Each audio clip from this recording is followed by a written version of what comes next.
Hand মানে হাত, সাম মানে কিছু। হ্যান্ড সাম মানে সুদর্শন। এখানে দুটি শব্দ মিলে নতুন একটি শব্দ তৈরি হয়েছে এবং তার অর্থ হচ্ছে এটি।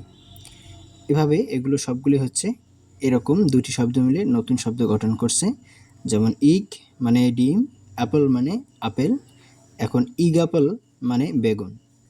লেডিস মানে মহিলাদের, এরপর ফিঙ্গার মানে আঙ্গুর, আর লেডিস ফিঙ্গার মানে ঢ্যাঁড়স।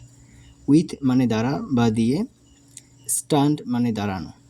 এরপর উইথ স্ট্যান্ড মানে প্রতিরোধ করা। স্ট্যান্ড মানে দাঁড়ানো, ইন মানে ভেতরে, আর স্ট্যান্ড ইন মানে প্রতিনিধি।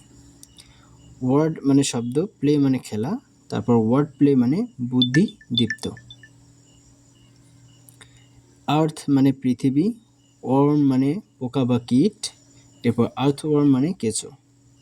ওয়ার্ক মানে কাজ, শপ মানে দোকান, ওয়ার্কশপ মানে কারখানা। এখন এগুলো আপনারা নিজে থেকেই দেখে নিন।